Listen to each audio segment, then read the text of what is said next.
One of the most common risks of structured note is what's called overconcentration risk.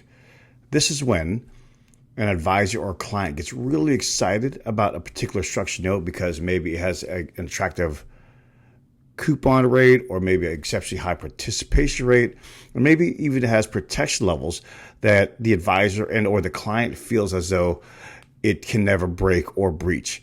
Here's an example. Here's a structured note that has a 12.1% coupon rate. It's a 36-month note. It's called a worst of contingent coupon, meaning that it's going to pay a coupon of about 1%, a little over 1% per month, so long as one of these underliers doesn't break that coupon barrier of 30%. And at the end of the term, it has a 30% principal barrier. The underliers happens to be, three very common indices: SPX, RTY, and NDXT, which is, I believe, the NASDAQ Technology 100.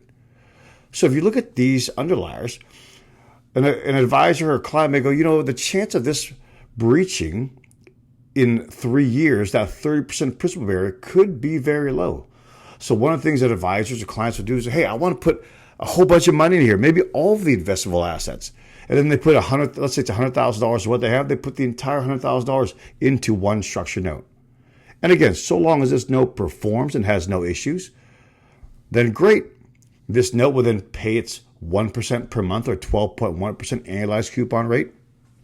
And hopefully it never gets called. And for the next 36 months, it's paying 1% per month for 3 years. That's an amazing structured note. However, what happens though if the market starts taking a downturn?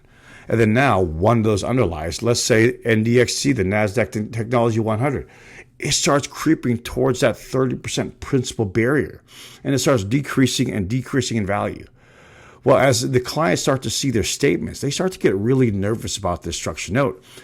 And now, because they have an overconcentration into one note, if that note does breach that 30% principal barrier at maturity, then the clients will lose principal. An easy way to avoid or mitigate this risk is to diversify. So what you could do is you could take that same $100,000, and rather than investing it all into one note, no matter how good the note is, you want to start creating rules where you have a maximum allocation size per note. Here at Ancorato, our primary allocation range is typically from 2% to 6% per note. And we do that to, again, help avoid and mitigate this overconcentration risk. But another thing you want to do is, obviously, that note seemed fantastic, right? At 12.1% per year, paying 1% per month.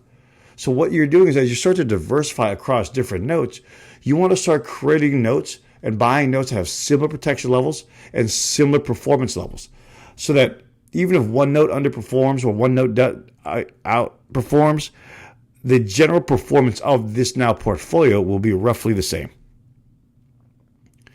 But what you also want to do, though, is the big risk too of that one of overconcentrating into one note is that at maturity, that note, everything rides on how that note performs at maturity. But now in this example, this is actually 10 different notes. And if you buy them with different maturity dates, you're going to essentially create a laddered maturity strategy for you. So if a black swan event occurs at the maturity of one of the notes, more than likely it's not going to impact the other 9 notes. And what you also want to do too is, as you're creating this basket of or portfolio of structured products, structured notes, having very similar protection levels, having very similar performance levels, you do want to make sure you diversify across different underliers. You'll see here that these notes are spread across multiple underliers. So just in case one of these underliers is impacted, at least the other notes that don't have that underlier won't be impacted. So this is a way that you can avoid or mitigate the overconcentration risk typically associated with structured notes.